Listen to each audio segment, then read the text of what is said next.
전하겠습니다. 우리 제목을 크게 한번 같이 읽어보겠습니다. 시작. 나는 자족하기를 배웠노니.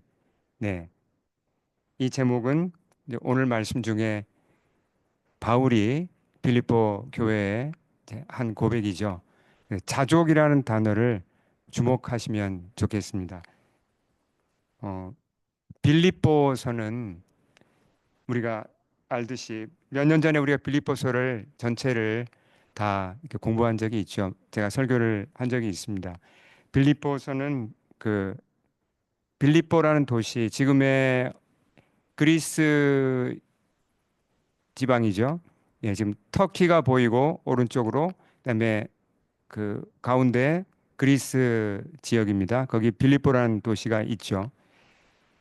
음, 바울이 로마 감옥에 있으면서 빌립보 교회에 보낸 편지죠. 빌립보라는 도시 자체가 기원전 약 360년경에 갑자기 세워진 도시입니다. 왜 이 도시가 세워졌냐면 근처에서 그 금이 많이 발견됐어요. 금광이 큰 금광이 발견되어서 그래서 건설된 도시입니다. 근데 이 도시가 어, 역사적인 뭐 사건이 많지만 간략하게 줄여서 로마 제국으로 이제 들어가면서 어, 로마 아주 전형적인 로마의 도시로 발전을 합니다. 그래서 굉장히 중요한 거점 도시가 되었죠. 교통의 요지이기도 하고. 예, 바울이 선교 여행을 다녔잖아요. 2차 선교 여행 중에 이 도시를 처음으로 들어갑니다. 예. 그래서 그때 이제 사도행전에 나오는데 보시면 바울과 그의 동료인 실라, 디모데, 누가 이렇게 팀이 이루어져서 디모데 이제 디모데는 처음 여기 이제 등장하죠. 바울의 제자잖아요. 이 바울의 선교팀이 어, 빌립보에 들어가서 교회를 세웁니다. 그때 누구의 집에서 교회가 시작되었죠? 기억나세요? 누구의 집이죠? 예, 예, 루디아의 집에서 교회가 시작되었죠. 복음이 활발하게 전해지니까 그 도시에 소동이 일어났습니다. 이건 이제 지금 사도행전 16장에 나오는 걸 제가 요약해 드리고 있습니다. 어떤 소동이 일어났죠? 그 보시면 점치는 귀신 들린 여종 사건이 일어납니다. 예.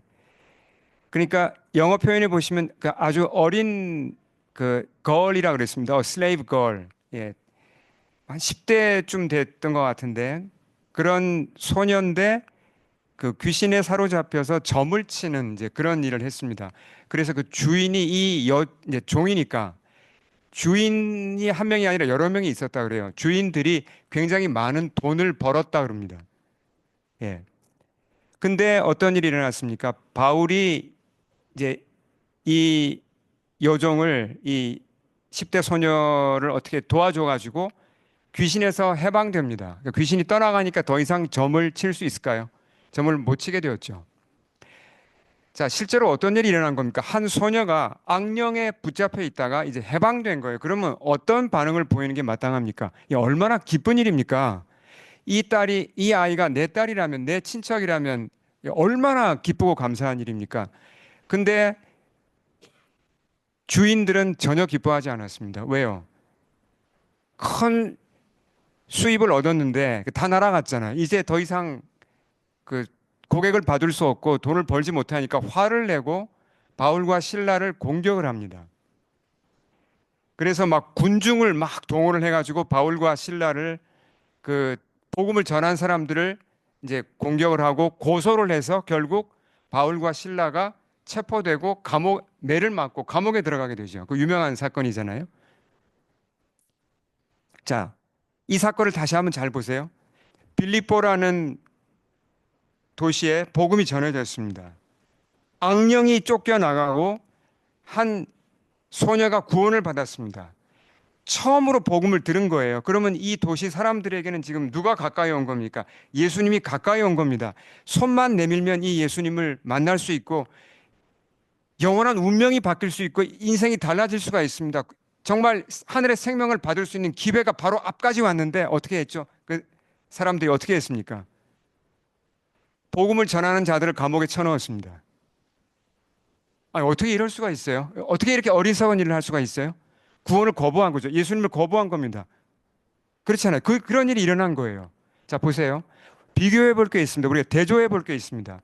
이 여종은, 점치는 여종은 무엇에 눌려 있었고 묶여 있었고 갇혀 있었죠? 악령에게 묶여 있었습니다. 그렇죠? 그러면 주인들은요? 그 주인들과 그 다른 사람들은 멀쩡합니까? 아니요. 무엇인가 묶여 있습니다. 그렇죠? 지배를 받고 있어요. 그게 뭐죠? 그게 바로 돈입니다. 돈. 그렇잖아요. 돈 때문에 예수님을 거부한 거죠. 여종은 해방됐어요. 그렇죠? 근데 그 주인들과 다른 사람들은 해방된 게 아니라 계속 돈에 붙잡혀 있습니다. 예수님을 거부하고 있고요.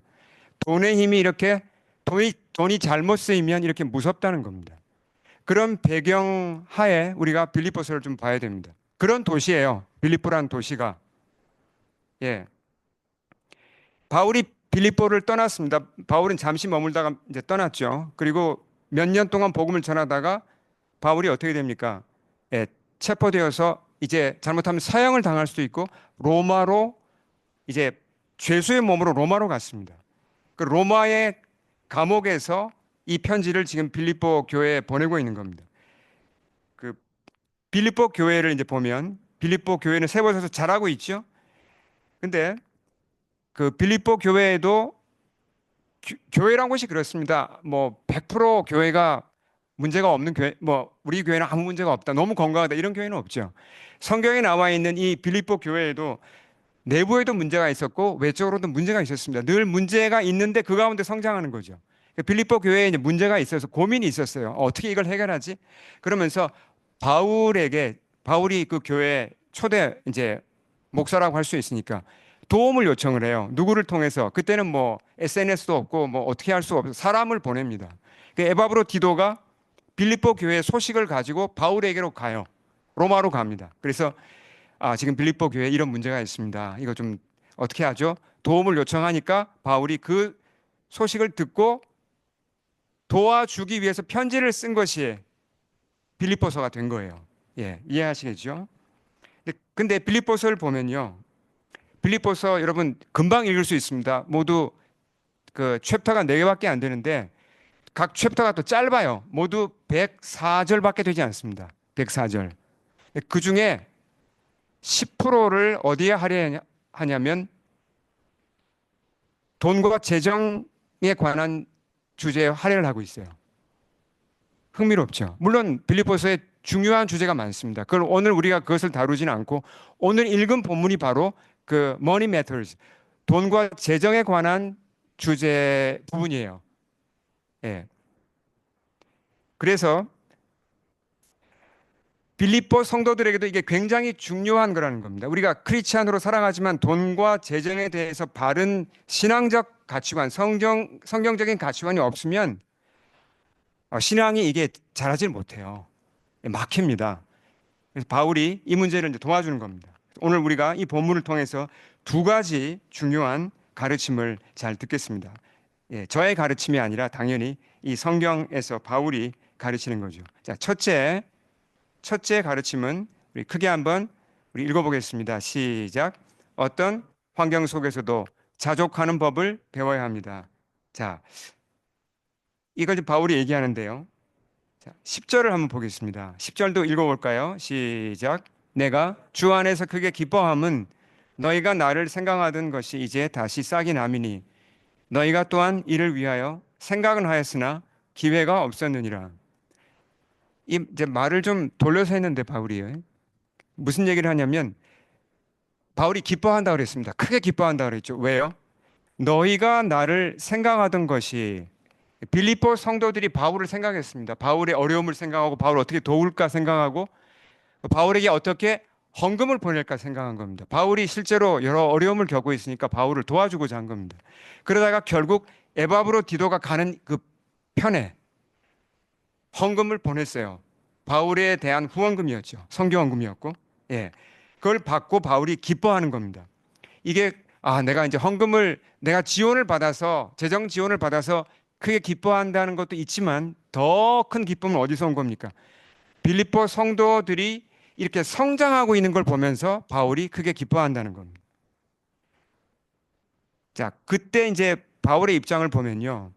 바울이 죄수의 신분으로 로마에 가 있었다 그랬잖아요. 근데 그때 그 시저의 재판을 받기 위해서 대기하는 사람들이 있었는데요. 그 사람들은 그래도 감옥에 들어간 게 아니라 작은 집이나 뭐 그런 걸 렌트해서 거기서 머물러야 했습니다. 당연히 이제 군사들이 와서 지켰죠. 근데 그 렌트하는 비용은 누가 됩니까?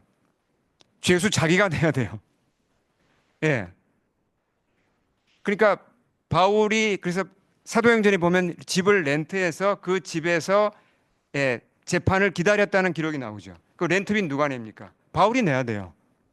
먹고 사는 거 다 돈이 필요한데 바울이 무슨 돈이 있습니까? 그동안 선교하면서 그렇잖아요. 근데 이렇게 빌립보 교회에서 보내준 선교비로 바울이 큰 도움을 받았다는 걸 우리가 알 수 있죠.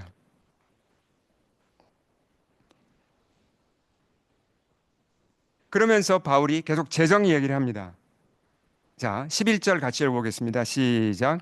내가 궁핍함으로 말하는 것이 아니니라.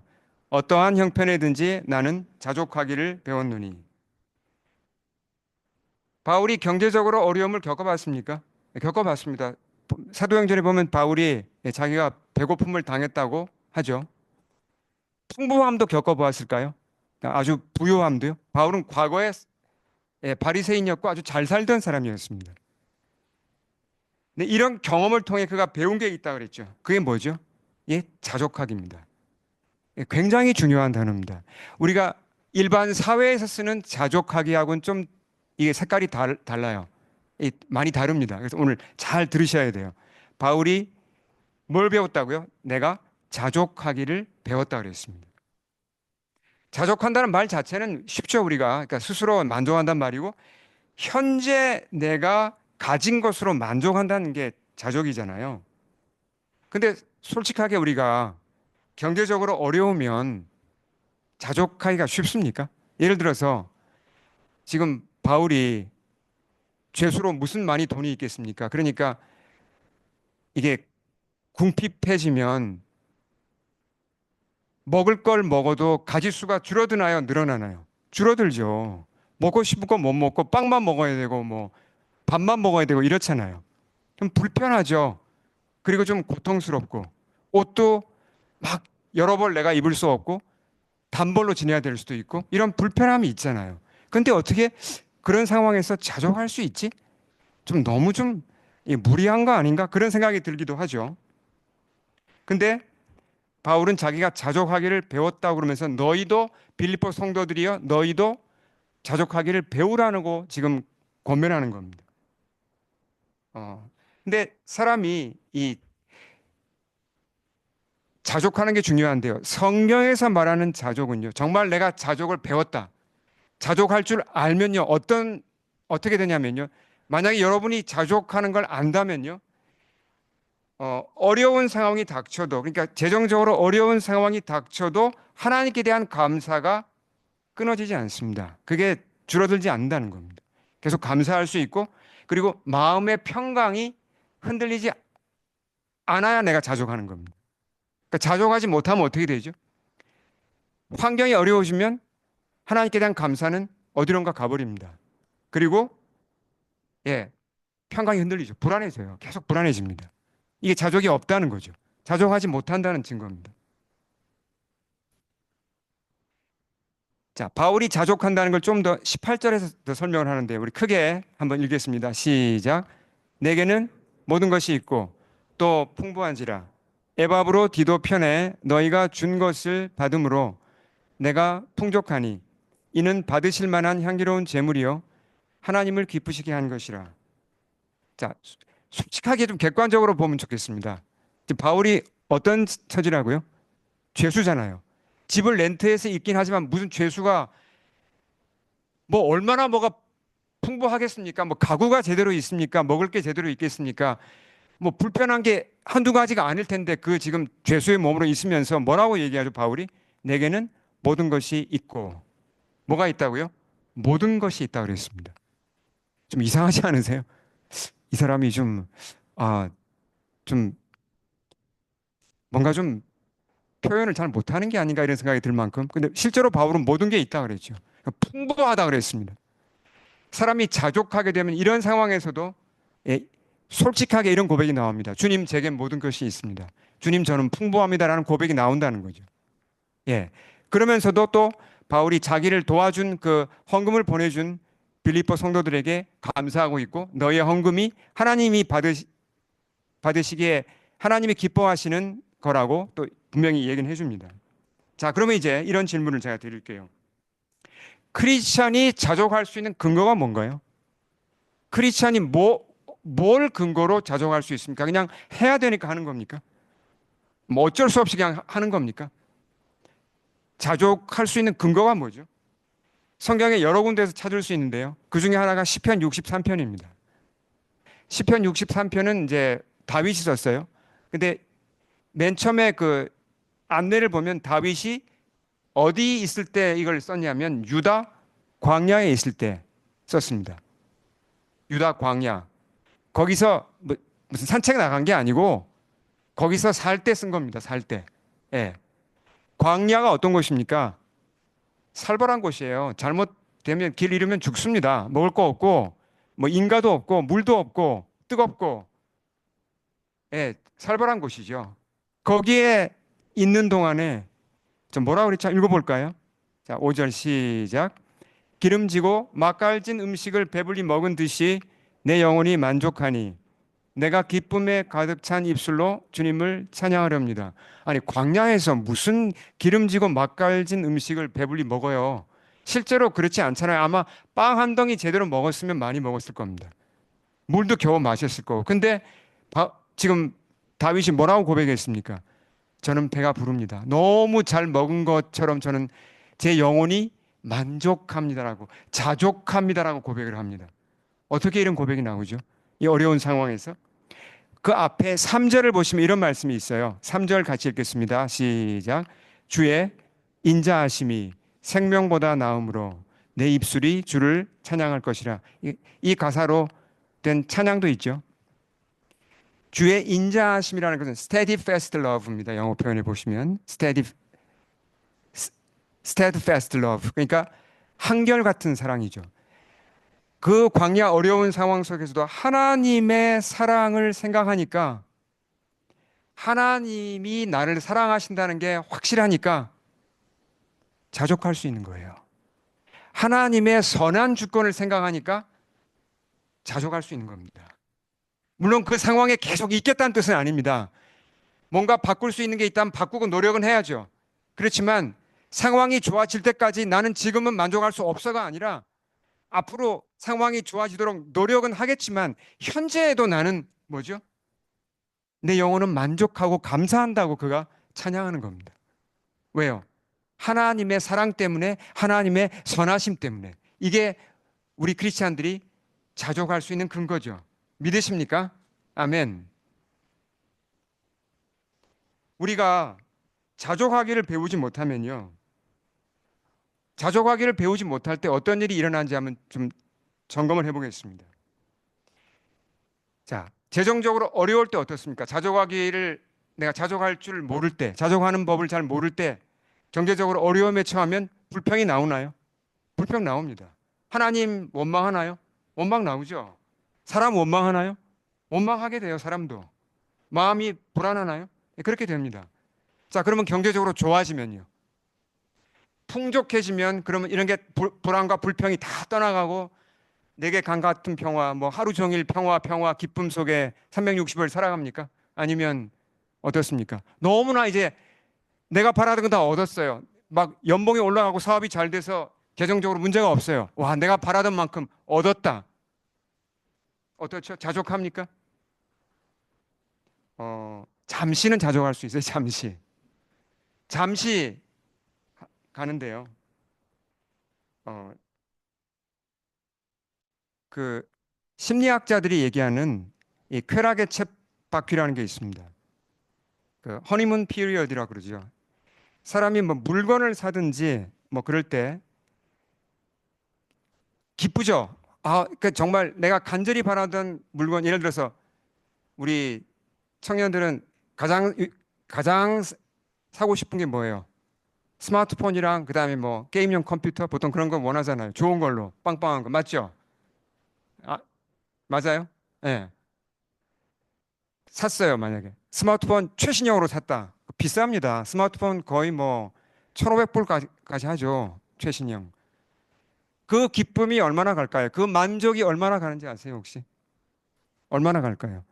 이게 쾌락의 쳇바퀴라는 게 뭐냐면 그런 전화기를 새로 사거나 자동차를 새로 사거나 그럴 때 이게 잠시 기쁜데 그게 다시 원상태로 돌아간다는 겁니다. 쳇바퀴 돌듯이 다시 이제 기뻐했다가 확 떨어지고 기뻐했다가 확 떨어지고 이게 반복된다는 거예요. 제가 통계를 조사해 보니까 스마트폰 짧으면 2주예요, 2주. 길게 가면 석 달 간다고 합니다. 석 달 후면 이게 그냥 시시해지는 거죠. 자동차 비슷합니다. 다그 짧게 끝나는 사람은 3주면 끝나요. 새 차 샀는데도. 그 기쁨이 그리고 3개월 내지 6개월 후면 싹 사라집니다. 여러분 경험해 보셨잖아요. 내가 원하는 차를 샀는데 얼마나 기쁩니까? 흐뭇하고. 근데 그게 나쁘다는 얘기 아니에요. 우리가 차가 필요하죠. 그래서 제가 말씀드린 건 이 자족함이 얼마나 가는가가 지금 포인트입니다. 차를 샀잖아요. 근데 옆집을 보니까 어때요?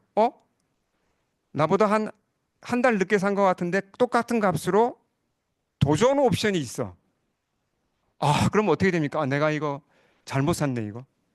후회가 밀려오면서 여러분 그런 경험 해보시잖아요. 그럼 그때부터 차 탈 때마다 이제 스트레스예요. 이걸 내가 왜 이걸 선택을 잘못해가지고 한 달만 늦출 걸 옆집 차 볼 때마다 막 스트레스가 올라가죠. 다 경험해 보셨잖아요. 그러니까 자족이란 게 돈이 풍부하다고 되는 게 아닙니다. 자족을 못 배우면요. 아무리 풍부해도 이 쾌락의 쳇바퀴만 돌아요, 계속. 예, 만족함이 없고 감사함이 없고 하나님께 대한 그런 뭐 하나님께 대한 감사도 없어요. 잠깐 있다가 그냥 떨어지고 있다가 떨어지고 이 반복하는 거죠. 최근에 물가가 상승하면서 사람들이 근심을 많이 합니다. 그럼 미국의 경우를 제가 좀 조사를 해봤는데요. 미국의 미들 클래스 중산층이면 중산층 평균 연봉이 얼마나 되는지 아십니까 혹시? 캐나다 통계는 없어서 미국 통계를 제가 찾아봤는데 미국의 미들 클래스 같은 경우는 이제 1년에 버는 돈이 약 80,000 US 달러입니다. 예, 그럼 캐나다 달러로 하면 뭐 거의 12만 불 가까이 되겠죠. 한 10만 불은 넘습니다, 확실하게. 미들 클래스예요. 근데 미들 클래스 사람들한테 여기 보이는 이제 신문에서 여론 조사를 했습니다. 당신의 지금 재정 상태에 만족하냐고. 그러니까 당신이 지금 원하는 만큼 돈을 벌고 있냐고 물었을 때 55%가 아니요라고 대답했습니다. 너무 힘들어요. 저는 지금 돈이 부족해요. 라고 답한 사람이 55%입니다. 중산층이 이렇게 돈을 많이 벌고 실제로 구매력도 좋은데 뭘 얘기합니까? 정말 많은 사람들이 자족하지 못하고 살고 있어요. 실제로는 많이 가졌는데도. 자족하지 못하는 문제는 한국은 더 심각합니다. 한국 그 KDI라는 곳에서 조사한 걸 보니까 작년에 조사한 거예요. 작년에. 한국의 상류층을 조사를 했습니다. 한국 전체에서 상위 20%, 그러니까 하이 클래스죠. 상위 20%에 드는 사람들한테 물었어요.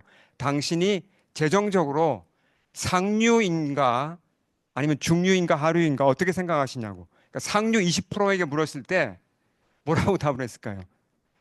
그 중에 85%가 아니요, 저 상류 아닌데요. 저 중류예요. 아니면 저는 하류라고 답한 사람이 85%입니다. 그러니까 상류층에 사는 사람의 10명 중에 8, 9명이 뭐라고 생각한다는 거죠? 돈이 부족해. 저는 돈이 부족해요. 저는 중류밖에 안 돼요. 돈이 더 필요해요. 이렇게 하고 있다는 겁니다. 자족하지 못하고 있어요. 돈이 많아도. 뭔가 잘못된 거죠. 그러니까 돈을 컨트롤하고 돈을 매니지하는 게 아니라 사람들이 어떻게 하고 있는 거 사실은 돈에게 매니지 당하고 있는 겁니다. 돈에게 컨트롤 당하고 있는 거예요. 끊임없이 더 벌어야 된다. 뭐 이런 생각에 끌려다니면서 자족하지 못하고 있어요. 이게 현실입니다. 크리스찬들도 잘못하면 이 조류에 그냥 휩쓸려 가는 거예요. 우리가 깨어 있어야 된다는 얘기입니다. 그러니까 사람이 자족하지 못하면 어떻게 됩니까? 하나님께 감사하지 못하고 자족하지 못하면요. 중산층이라도 쉽게 이렇게 어려운 사람들 도울 수 있습니까? 못합니다. 이 잘 안 돼요. 억지로 하게 되고 헌금할 때 기쁨이 있습니까? 억지로 하게 되죠. 왜요? 자족하지 못하고 마음이 오그라들기 때문에. 자, 다시 바울의 말로 바울의 말씀으로 가보겠습니다. 12절 같이 한번 크게 읽겠습니다. 시작. 나는 비천에 처할 줄도 알고 풍부에 처할 줄도 알아. 모든 일 곧 배부름과 배고픔과 풍부와 궁핍에도 처할 줄 아는 일체의 비결을 배웠노라. 여기서 주목해야 될 단어가 배웠다는 단어입니다. 배웠다. 그러니까 자족하기를 바울이 배웠다고 표현한 겁니다. 여러분, 자족은 캐릭터인가요? 사람의 캐릭터인가요? 저 사람 늘 자족하는 사람이야. 캐릭터가 그래. 그런가요? 아니에요. 타고나는 것도 아니고요. 자족은 배우는 겁니다. 저절로 안 됩니다. 바울도 그래서 배웠다 그랬어요. 이걸 문법을 보면 완료형 수동태로 되어 있어요. 배웠다는 걸. 완료형을 썼다는 건 뭐냐면 이게 하루아침에 된 게 아니라 오랜 세월에 걸쳐서 배웠다는 겁니다. 수동태를 쓴 건 뭐죠? 자기가 원하지 않았는데 하나님이 그렇게 이끌어 가셨다는 거예요. 우리도 비슷합니다. 하나님이 우리 인생을 어떻게 이끌어 가시냐면요. 우리로 하여금 여러 사건을 겪으면서 자족을 배우게 하세요. 자족을요. 그걸 우리가 캐치하셔야 돼요. 아, 하나님이 그러셨구나. 하나님이 나로 하여금 자족을 배우게 이렇게 이끌어 오셨구나. 이걸 우리가 볼 수 있어야 되고 잘 배워야 합니다. 예. 자족을 배워야 우리가 이제 재정적으로 풍부해지더라도 부유해지더라도 타락하지 않고 교만하지 않을 수 있고 그렇게 주님을 계속 신실하게 따라갈 수가 있는 겁니다. 자, 그러면 이제 우리가 잘 아는 말씀으로 한번 넘어가 보겠습니다. 13절을 모르는 사람은 아마 없을 겁니다. 같이 읽겠습니다. 시작. 내게 능력 주시는 자 안에서 내가 모든 것을 할 수 있느니라. 이게 다 아시죠? 근데 보통 이 말씀을 앞뒤 다 잘라버리고 이것만 떼어놓고 암송해서 붙잡고 있는 경우가 많습니다. 아, 그렇지. 하나님이 내게 능력 주시니까 내가 모든 걸 할 수 있어. 아자, 할 수 있다. 할 수 있다. 뭐 이렇게 적용하면 맞습니까? 완전히 잘못 짚은 거죠. 전혀 그 말씀이 여기서는 아닙니다. 문맥에서 지금 무슨 얘기를 하고 있는 거예요? 어떤 능력을 얘기하는 거죠? 지금 이게 자족의 능력을 얘기하는 겁니다. 자족의 능력. 예. 자족도 능력이거든요. 그러니까 하나님이 내게 자족하는 능력을 줄 수 있기 때문에 내가 경제적으로 혹시 가난할지라도 감옥에 들어갈지라도 나는 자족할 수 있고 감사할 수 있고 그 상황을 견딜 수 있다. 그 얘기를 하는 겁니다. 혹시 하나님께서 내게 많은 부를 주실지라도 내가 타락하지 않고 교만하지 않고 그걸 감당할 수 있다. 내게 능력 주시는 데 안에서 내가 모든 것을 할 수 있고 언제나 나는 자족할 수 있다. 그 얘기를 하는 겁니다. 여러분 믿으십니까? 아멘. 우리 모두 이 고백을 할 수 있기를 축원합니다. 자, 두 번째로 우리가 배워야 될 게 뭐냐면 같이 읽겠습니다. 시작. 재정, 돈과 관련하여 하나님을 경험해야 합니다. 자, 우리가 하나님을 경험하는 길은 많습니다. 그렇죠? 우리가 여러 가지를 통해서 하나님 경험합니다. 예배에서 하나님 임재를 경험하고 그리고 우리가 또 사람들과 대화하면서도 하나님이 역사하심을 경험하고 여러 우리가 하나님을 경험할 수 있는 통로가 많습니다. 근데 이 재정과 돈도 money matters. 이 하나님을 경험하는 하나의 통로라는 것입니다. 1세기 로마 제국 아래에 있던 그 크리스찬들은 핍박을 많이 받았습니다. 특히 뭐가 어려웠냐면요. 1세기 당시에 크리스찬들을 많이 따돌렸잖아요. 근데 그때는 상거래라는 것이 어, 굉장히 상거래가 아무나 할 수 없었습니다. 그러니까 상거래에서 그 팀에 끼워주지 않으면 뭐 물건도 안 주고 거래에 안 끼워줍니다. 그러니까 크리스찬들이 거기서 많이 이제 이 따돌림을 당한 거예요. 그래서 많이 어려웠습니다. 크리스찬이 되면 참 어려움을 겪는 분들이 많았는데요. 그런 어려움, 빌립보 교회도 그런 어려움을 겪었는데 그런 경제적으로 쉽지 않은 상황 속에서도 여러 차례 바울에게 성경원금을 보낸 거죠. 거기에 대해서 바울이 감사하고 너희가 하나님을 기쁘시게 한 거다라고 칭찬을 합니다. 그러면서 바울이 끝에 이런 말씀을 합니다. 19절. 자, 이 말씀을 이건 우리가 반드시 암송해야 할 말씀인데요. 아마 암송하시는 분 많을 겁니다. 같이 읽겠습니다. 시작. 나의 하나님이 그리스도 예수 안에서 영광 가운데 그 풍성한 대로 너희 모든 쓸 것을 채우시리라. 이 말씀은 사도 바울이 빌립보 성도들을 축복하면서 동시에 축복하면서 주는 말씀인 동시에 약속입니다. 하나님의 약속을 그대로 전해주는 거예요. 자, 이게 무슨 얘기입니까? 너희가 그리스도 예수 안에 있는 자라면, 너희가 그리스도 예수를 정말 믿는 자라면 확실한 약속이 있다. 그게 뭐냐? 하나님이 너희 모든 쓸 것을 채우신다 그랬습니다. 이게 약속입니다. 여러분, 이 약속 앞에 우리 가슴이 떨려야 합니다. 이게 떨리지 않는다면 아직 이 말씀의 뜻을 모르는 거예요. 모든 쓸 게 뭡니까? Every need of yours라는 표현을 썼죠. 너희들이 필요한 모든 것은 하나님이 채우시는데 그 영광 가운데 하시고 풍성한 대로 채울 거라 그랬습니다. 이게 하나님의 약속이거든요. 모든 믿는 자들에 대해서. 자, 우리가 예수 믿으면 부자가 되게 해주신다는 약속이 성경에 있습니까? 그런 약속은 없습니다. 예. 성경 전체를 볼 때 그런 약속은 없습니다. 그러니까 부자가 되기 위해 예수 믿는다면 잘못 짚은 거죠. 그러나 어떤 약속은 있습니까? 모든 쓸 것을 채우신다는 약속은 있습니다. 여기에 있고 또 복음서에도 있고 여러 군데 나옵니다. 그러니까 모든 쓸 게 뭐죠? 우리에게 필요한 거죠. 나에게 필요한 겁니다. 생활하는데 필요하고. 근데 내가 판단할 때 이거 하나님 저 이거 필요합니다. 근데 하나님이 보실 때 야 그건 아닌 것 같다. 뭐 이런 것도 있을 수 있나요? 그렇죠. 어, 부모님들이 볼 때 하고 자녀들이 생각하는 거랑 다를 때가 있잖아요. 자녀들은 아빠 이거 사주세요. 근데 아빠가 볼 때는 그게 아직 아닌 것 같다. 너는 그게 필요 없는 것 같아. 그럼 안 사주죠. 그럼 아이들은 이게 불만스럽잖아요. 그렇죠? 하나님과 우리 사이에 그런 차이가 날 수는 있어요. 그렇지만 하나님이 보실 때 이게 우리에게 필요한 게 맞다면 하나님은 어떻게 한다고요? 주십니다.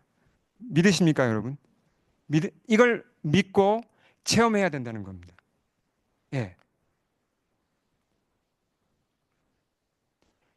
이 약속을 믿는다면 우리가 상황이 재정적으로 잠깐 어려운 때도 어떻게 할 수 있죠? 잠깐 어려워도 하나님 채우셔. 내가 필요한 건 채우실 거야 라고 믿고 평안할 수가 있습니다. 그리고 나보다 더 어려운 이웃이 있다면 내가 나눌 수 있고 또 기쁨으로 적은 액수라도 내가 헌금도 할 수 있고 선교도 지원할 수 있고 할 수 있는 거예요. 이 약속을 믿기 때문에 우리가 부자가 아니더라도 우리가 함께 교회를 이루면서 우리가 선교도 지원하고 또 구제도 하고 그러면서 함께 하나님 나라를 이루어갈 수 있는 겁니다. 그리고 분명히 이 약속이 맞다는 게 생활 중에 체험이 됩니다. 여러분 한 번이라도 주님이 내 쓸 것을 아시고 채우시는 것을 경험해 보신 분 한번 손 들어 보시겠어요? 한 번이라도 난 경험해 봤다. 많으시잖아요. 주님이 공급해 주시는 방법은 여러 가지입니다. 내 회사를 통해서 주시기도 하고 사업을 통해 주기도 하고 정말 다양한 방법으로 채워주세요. 그러면서 나의 하나님, 나를 아시는 하나님, 내 필요를 아시는 하나님을 내가 경험할 수 있는 거죠.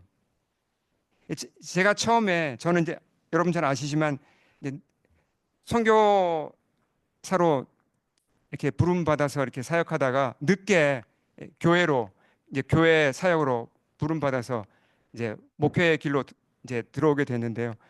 처음에 결단할 때가 정말 어려웠습니다. 그때가 제가 40대 중반이었습니다. 그리고 10대 두 아이가 있었고, 당연히 이제 제가 직장 생활을 했죠. 근데 주님이 신학교를 가고 교회를 개척하라는 그런 부르심을 여러 방면으로 제게 알려주셨어요. 처음에는 듣지 않고자 했습니다. 너무나 힘들기 때문에. 근데 주님의 뜻이 분명하다는 걸 알게 되니까 순종하게 되었죠. 근데 가장 힘들었던 게 뭐냐면 그럼 재정적인 건 어떻게 할 건가? 교회를 뭐 개척할 사람도 없고 그때 함께 할 수 있는 분들이 뭐 거의 없었습니다. 몇 분 안 됐어요. 제가 가장이잖아요. 그 재정적인 책임을 져야 되는데 동시 신학교도 가고 교회도 하고 직장 생활을 하고 제가 이 세 개를 어떻게 다 합니까? 많이 고민했습니다. 하나님, 제가 이거 이러다가 완전히 이거 뭐 번아웃 되고 망하는 거 아닐까요? 그런 이제 걱정을 많이 했는데 주님이 차근차근 도와주셨고 그때 아주 저한테 강하게 주신 말씀이 바로 이 말씀이에요. 예. 어, 그리스도 예수 안에서 하나님께서 그 영광 가운데 풍성한 대로 너희 모든 쓸 것을 채우신다는 약속을 반복해서 주셨습니다. 이 말씀을 믿고 왔을 때 지금 돌아보아도 15년을 돌아보아도 너무나 분명하게 하나님이 이 약속을 지키셨어요. 예. 아이들을 다 키울 수 있었고 재정적으로 물론 이제 어려운 때도 있었죠. 그러나 필요할 때는 제 아내에게 직장을 주기도 하시고 저에게 또 새로운 조합을 주기도 하시고 또 여러 전혀 모르는 분들이 저한테 후원을 보내기도 하시고 뭐 10년 이상 관계가 그러니까 연락이 끊어졌던 친구가 갑자기 막 거액의 후원금을 보내오기도 하고 그런 경험들을 하면서 하나님이 저를 채우시는 것을 경험했습니다. 그러니까 재정적으로 채워진 것도 기쁜 일이지만 더 기쁜 건 무엇이었냐면 하나님이 나를 아시고 하나님이 나에게 이 약속을 지키고 계신다는 거였어요. 여러분, 이 하나님을 여러분 모두 체험하시기를 축원합니다. 우리 함께 기도하겠습니다.